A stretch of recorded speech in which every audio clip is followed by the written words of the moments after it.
કેમ છો વિદ્યાર્થી મિત્રો? આજે હું ફરીવાર તમારી સમક્ષ ધોરણ 10નું સામાજિક વિજ્ઞાનનું આપણું પ્રકરણ 15 હતું, આર્થિક વિકાસ.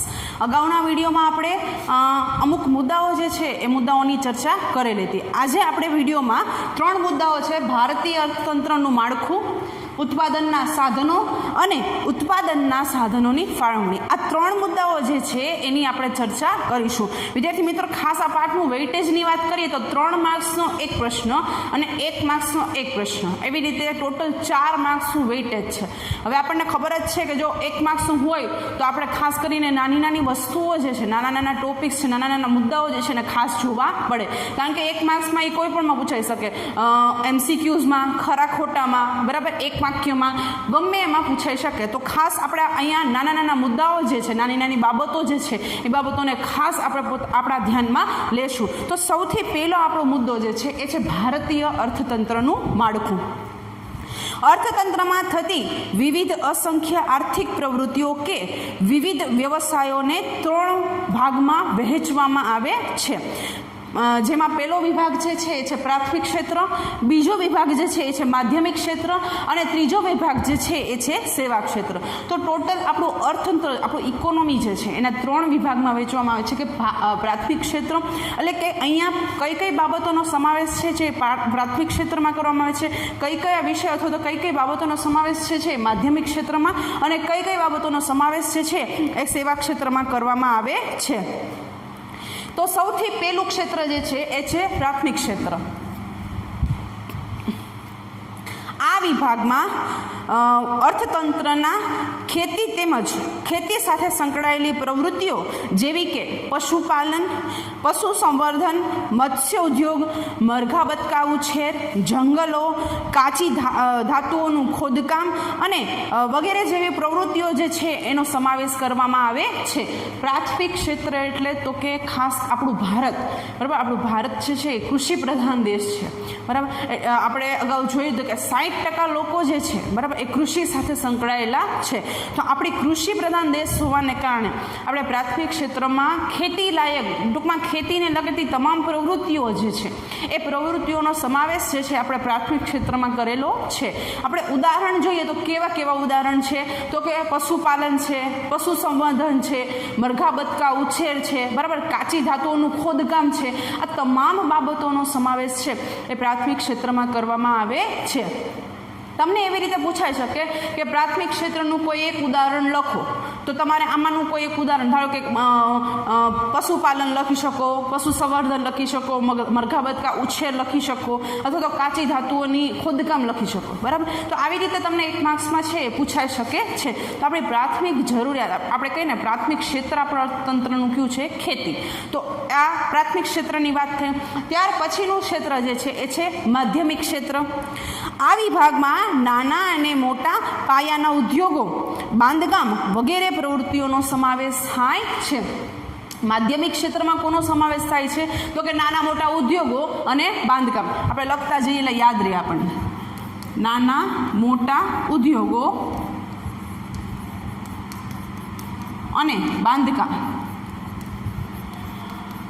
આ બાબતોને લગતી પ્રવૃત્તિઓ જે છે એનો સમાવેશ કોનામાં કરવામાં આવે છે? માધ્યમિક ક્ષેત્રમાં કરવામાં આવે છે. હવે એના પણ એક્ઝામ્પલ્સ જોઈએ લે.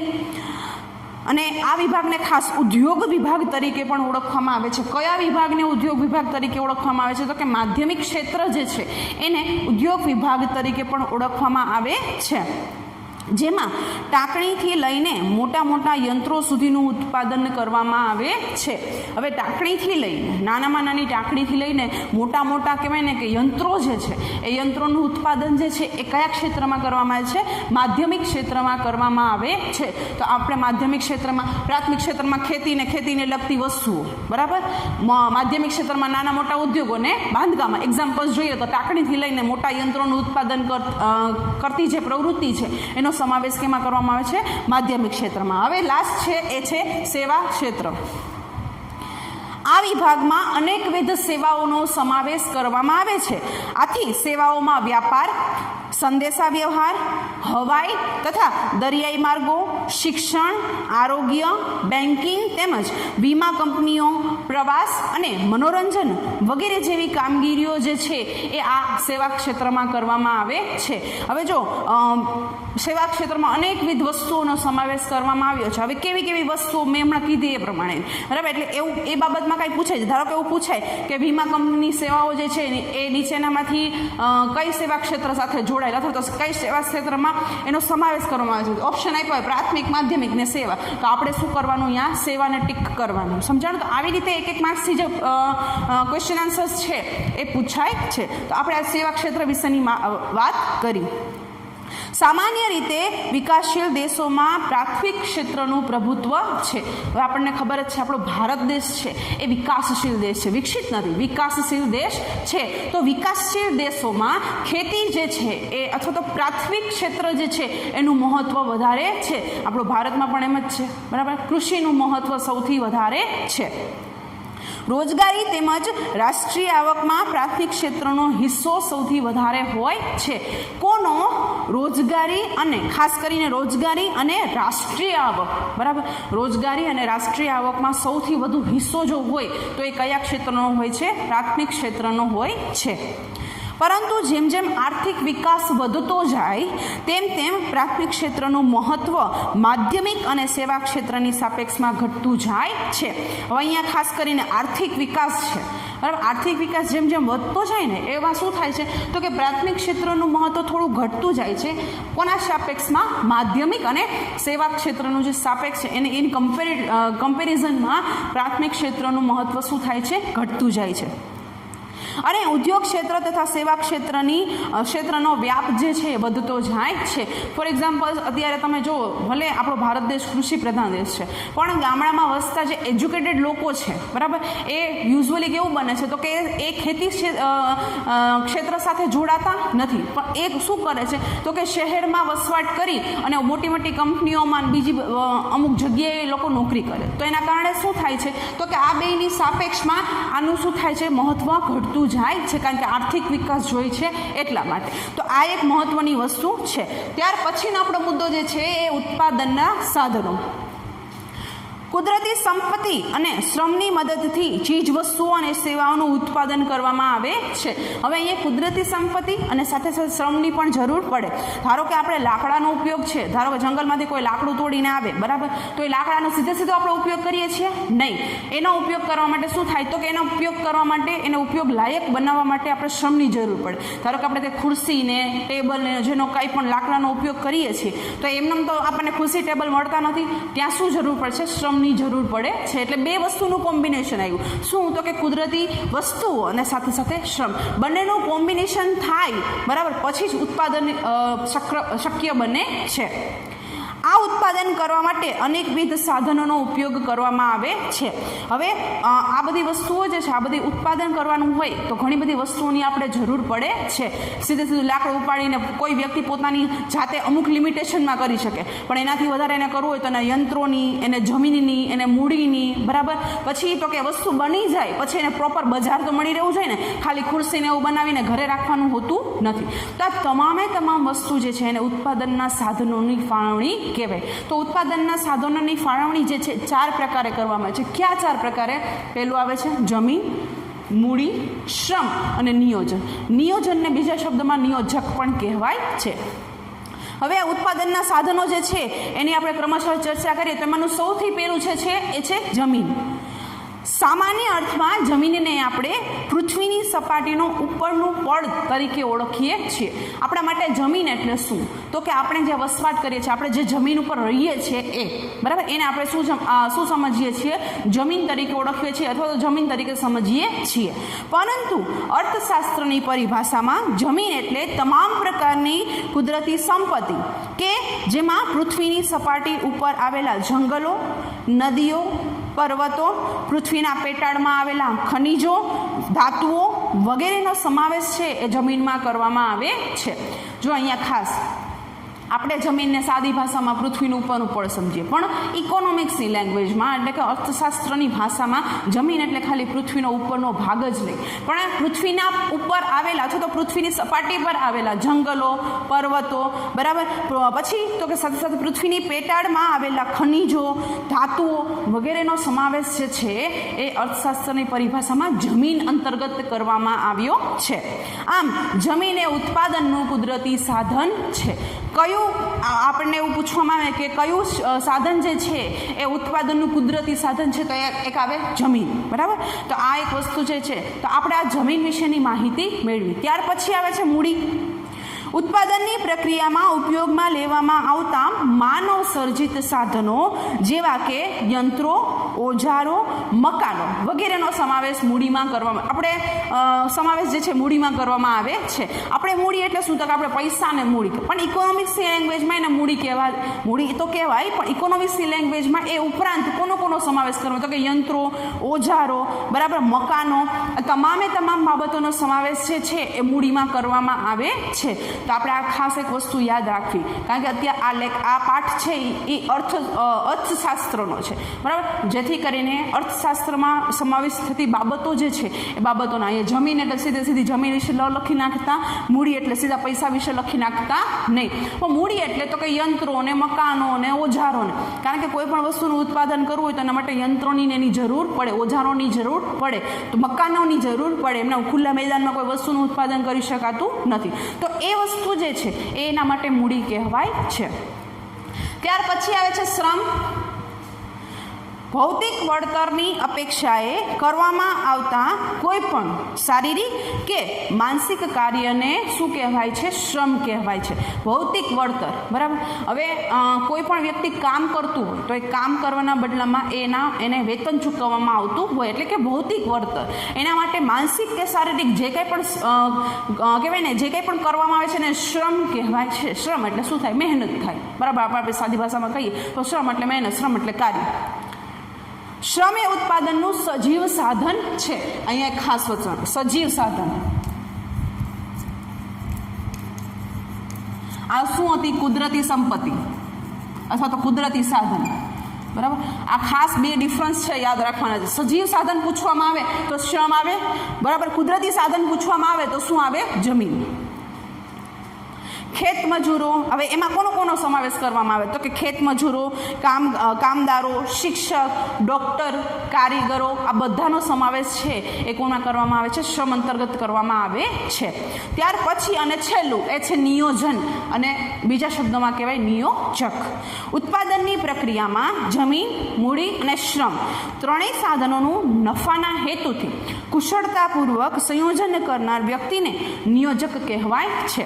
હવે આ ત્રણ પ્રોસેસ તો થઈ ગઈ, જમીન, મૂડી ને શ્રમ, પણ એના માટે એને પ્રોપર બજાર તો મળવું જોઈએ ને, અથવા તો એ કુશળતાપૂર્વક એનો ઉપયોગ તો કરવો જોઈએ. ચાલો આપણને ખબર છે આપણે ખુરશી બનાવી લીધી, પણ આપણને ખબર જ નહીં ને વેચવી ક્યાં, કેટલું વળતર એના ઉપર મેળવવું, કેટલો નફો રાખવો, બરાબર. આ તમામ વસ્તુઓ જે છે એ આપણને ખબર જ નથી, તો એ પ્રોપર ઉત્પાદન થયું કહેવાય નહીં. તો નિયોજક છે એ નિયોજક શું કાર્ય કરે છે? તો કે આ ત્રણેય સાધનો દ્વારા જે ઉત્પાદન થયું છે એ ઉત્પાદનને પ્રોપર કુશળતાપૂર્વક જે કંઈ પણ સંયોજન કરી અને વ્યક્તિ જે છે એને કહેવાય ને કે એના અંતર્ગત જે કંઈ પણ કામ જે છે એ કામ કોણ કરે છે? નિયોજક કરે છે. આ ત્રણેય સાધનોને યોજનાપૂર્વક ઉત્પાદનમાં જોડવાની કામગીરીને પણ નિયોજન કહેવાય છે. તો આપણે આ ઉત્પાદનના સાધનો છે જે 4 પ્રકારે, જમીન, મૂડી, શ્રમ અને નિયોજન, તો આ 4 સાધનો વિશેની આપણે માહિતી મેળવી. ત્યાર પછીનો આપણો મુદ્દો જે છે એ છે ઉત્પાદનના સાધનોની ફાળવણી. આ શું હતું? ઉત્પાદનના સાધનો. હવે એની ફાળવણી કઈ રીતે કરવી એ, બરાબર. તો અહીંયા ફાળવણી જે છે એ 4 પ્રકારે કરવામાં આવે છે. અમર્યાદિત જરૂરિયાતોમાં અગત્યાનુક્રમ, મર્યાદિત સાધનો અને સાધનોનો વૈકલ્પિક ઉપયોગ. માનવીની જરૂરિયાતો અમર્યાદિત છે અને આ જરૂરિયાતો પૂરી કરવાના સાધનો કેવા છે? મર્યાદિત. આપણી ડિમાન્ડ્સ જે છે એ ડિમાન્ડ્સ અનલિમિટેડ છે. એક વસ્તુ સંતોષાય, એક જરૂરિયાત સંતોષાય તો એનાથી બીજી 4 જરૂરિયાતો ઉદ્ભવેલી હોય છે, બરાબર. તો આપણી જરૂરિયાતો કેવી છે? અમર્યાદિત. પણ જે સાધનો છે એ કેવા છે? મર્યાદિત છે. વિશ્વના કોઈ પણ દેશ પાસે અમર્યાદિત પ્રમાણમાં સાધનો ઉપલબ્ધ હોતા નથી. વિકાસશીલ દેશની વાત કરીએ કે વિકસિત દેશની વાત કરીએ, બધા પાસે સાધનો જે છે બરાબર એ ક્યારેય અમર્યાદિત હોતા નથી. કોઈ પણ સાધનો જે છે એના લિમિટેશનમાં જ એ સાધનો જે છે એ ઉપલબ્ધ હોય છે. ઉત્પાદનના સાધનોની હંમેશા અછત જ રહેવાની પરિણામ સ્વરૂપે દરેક દેશ પોતાની પાસે જે મર્યાદિત સાધનો છે તેનો ઉપયોગ કેમ, ક્યાં અને કેટલા પ્રમાણમાં કરવો વગેરે પ્રશ્નો જે છે એ સાધનોની ફાળવણીમાં ઉદ્ભવે છે. તો એ કેવા પ્રકારના પ્રશ્નો જે છે ઉદ્ભવે છે જેના પરિણામે જો આ પ્રમાણે સાધનોની ફાળવણી કરવામાં આવે તો વાંધો આવે નહીં. એમાંનું સૌથી પહેલું જે છે એ છે અમર્યાદિત જરૂરિયાતો. ઉત્પાદનના સાધનોની ફાળવણીમાં પહેલો છે એ છે અમર્યાદિત જરૂરિયાતો. માનવીની જરૂરિયાતો અસંખ્ય અને અમર્યાદિત છે. વળી એક જરૂરિયાતમાંથી બીજી અનેક જરૂરિયાતો ઉદ્ભવે છે. ઘણી જરૂરિયાતો તો વારંવાર સંતોષવી પડે છે, તો કેટલીક જરૂરિયાતો વિજ્ઞાન અને ટેકનોલોજીના વિકાસને કારણે ઉદ્ભવે છે. હવે આપણે બહુ ટાઈમ પહેલાંની વાત કરીએ તો મોબાઈલની, બરાબર, આજથી 12-15 વર્ષ પહેલાં કીપેડવાળા સાદા મોબાઈલ હતા, પણ અત્યારે તમે જુઓ એન્ડ્રોઈડ ફોન આવી ગયા. હવે ખાલી એન્ડ્રોઈડ ફોન હોય તો જરૂર નથી, અત્યારે નેટે હોવું જરૂરી. તો શું થયું, તો મોબાઈલ લીધો તો સાથે સાથે એક્સ્ટ્રા એની ક્યાં વસ્તુ ઉદ્ભવી, તો કે ચાલો નેટ. હવે દર મહિને અથવા તો દર 3 મહિને જે રીતે તમે રિચાર્જ કરો તો એ રીતે રિચાર્જ કરાવવું પડે ને. તમે એક વખત નેટ વાપર્યા પછી બીજી વખત એ નેટની લિમિટેશન પૂરી થઈ જાય પછી તમને મોબાઈલ અડવો ગમે નહીં. તો શું થયું, તો કે એક તમારી જરૂરિયાત મોબાઈલની કમ્પ્લીટ થઈ તો પાછળ કેટલી બધી જરૂરિયાતો જે છે ઉદ્ભવી ગઈ. તો આવા તમામ પ્રશ્નો જે છે ઉદ્ભવે છે. આમ અનેક કારણોસર જરૂરિયાતો મર્યાદિત બને છે. આથી આ જરૂરિયાતો પૂરી કરવા માટે જરૂરિયાતોની પસંદગી કરવી પડે છે. હવે ક્યારેક એવું પણ બને છે કે જરૂરિયાતો જે જરૂર હોય એને પહેલાં પૂરી કરવી, બાકીની હોય એ પછી પૂરી કરી શકાય છે. તો એના પછીનો મુદ્દો એ જ છે કે જરૂરિયાતોમાં અગત્યાનુક્રમ. જેની જરૂરિયાત પહેલી છે, બરાબર, જેના વગર ચાલે એમ નથી, એને પહેલી પ્રાયોરિટી આપવી. બાકીની જો વસ્તુ વધે છે, બાકીના પૈસા વધે તો એમાં નેક્સ્ટ બાકીની આપણી જે કંઈ પણ જરૂરિયાતો છે એને આપણે ક્રમ આપવો જોઈએ. અમર્યાદિત જરૂરિયાતોની સામે ઉત્પાદનના સાધનો મર્યાદિત હોવાથી કઈ જરૂરિયાતો વધુ અગત્યની છે તે વ્યક્તિ નક્કી કરે અને જરૂરિયાતોને અગત્યાનુક્રમ મુજબ સંતોષવી પડે છે.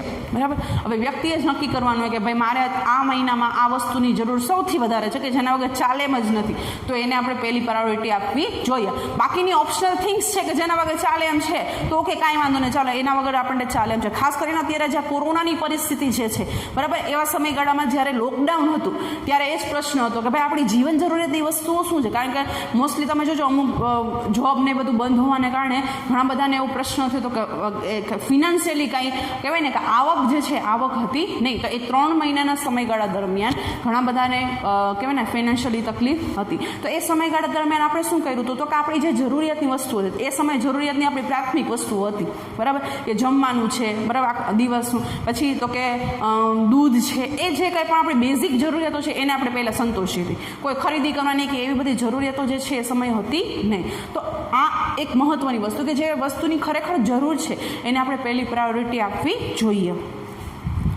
આમ ઉત્પાદનના સાધનો મર્યાદિત હોવાથી જરૂરિયાતોમાં અગત્યાનુક્રમ નક્કી કરવો જોઈએ. ઉત્પાદનના સાધનો જે છે એ મર્યાદિત છે, બરાબર, તો એના પ્રમાણમાં જરૂરિયાતોનો ક્રમ જે છે એને આપણે નક્કી કરવો જોઈએ. ત્યાર પછીનું અને ત્રીજું જે છે એ છે મર્યાદિત સાધનો. ઉત્પાદનના સાધનોમાં મુખ્યત્વે કુદરતી સંપત્તિ અને માનવીય સંપત્તિ હોય છે. આ તમામ સાધનો મર્યાદિત હોય છે, તેથી તેનો કરકસરપૂર્વક ઉપયોગ કરવો પડે અને પસંદગી કરેલી જરૂરિયાતોને લક્ષ્યમાં લઈને સાધનોની ફાળવણી કરવી પડે છે. બંનેની જરૂરિયાત, આપણે કુદરતી સંપત્તિ અને માનવીની સંપત્તિ બંનેની અનુરૂપ જે છે એ મર્યાદિત સાધનો હોવાને કારણે આપણે કહેવાય ને કે એની ફાળવણી જે છે વ્યવસ્થિત રીતે કરવી પડે છે. અને ત્યાર પછીનું અને છેલ્લું જે છે એ છે સાધનોનો વૈકલ્પિક ઉપયોગ. જરૂરિયાતો સંતોષવાના સાધનો મર્યાદિત છે એટલું જ નહીં, પરંતુ તે વૈકલ્પિક ઉપયોગ પણ ધરાવે છે. ઉત્પાદનનું કોઈ સાધન એક કરતાં વધુ ઉપયોગમાં આવતું હોય તો તે સાધન અનેક ઉપયોગો ધરાવે છે. અમુક સાધનો એવા છે કે એક કરતાં વધુ ઉપયોગમાં લઈ શકાય, પણ અમુક સાધનો એવા છે કે જેને જે તે ઉપયોગમાં જ લઈ શકાય છે. તો એવા વૈકલ્પિક ઉપયોગવાળા સાધનો જે છે એ સાધનો મહત્ત્વ ધરાવે છે. આ સાધનોનો એક સમય એક જ ઉપયોગ થઈ શકે છે, તેથી તેથી આ ઉપયોગ વૈકલ્પિક છે એમ કહી શકાય. હા, પણ એ પણ વસ્તુ છે કે ગમે તે સાધનો જે છે બરાબર એક સાથે કોઈ એક સાધન છે એક સાથે બે પ્રવૃત્તિઓ કરી શકતું નથી. એ સાધન બે પ્રવૃત્તિઓ કરી શકે પણ એક ટાઈમે એક પ્રવૃત્તિ બીજા ટાઈમે બીજી પ્રવૃત્તિ એક ટાઈમે બંને પ્રવૃત્તિઓ સાથે કરી શકતું નથી. તો એનો વૈકલ્પિક ઉપયોગ જે છે એ વૈકલ્પિક ઉપયોગ પ્રોપર ગણાય નહીં. એમ કહેવાય જેમ કે જમીનમાં ઘઉંનો પાક વાવીએ તો બાજરી, મકાઈ, મગફળી કે અન્ય પાક લઈ શકાતા નથી. જો જમીન છે એ વૈકલ્પિક ઉપયોગ ધરાવે છે કે જમીનમાં તમે કોઈ પણ પાક જમીન જે પાક છે એને અનુકૂળ જમીન હોય તો તમે એમાં ઉગાડી શકો છો. પણ તમે ઘઉંનો પાક ઉગાડ્યો હોય તો તમે બાજુમાં એમ થાય કે બાજરીની લાઈન કરી દઈ, નહીં, એવું બને નહીં. એક સમયે આપણે એક જ પાકનું વાવેતર જે છે કરી શકીએ છીએ. જમીનના અન્ય ઉપયોગ જતા કરવા પડે છે અને બાજરી ને મકાઈના એ બધા ઉપયોગો જે છે ઓપ્શનલ એ બધા જતા કરવા પડે છે કારણ કે એક સમયે આપણે ઘઉંનો જ પાક લઈ શકીએ છીએ. પરિસ્થિતિમાં વધુને વધુ જરૂરિયાતો સંતોષાય તે રીતે ચીજવસ્તુઓ અને સેવાઓના ઉત્પાદનમાં સાધનોની ફાળવણી કરવી જોઈએ.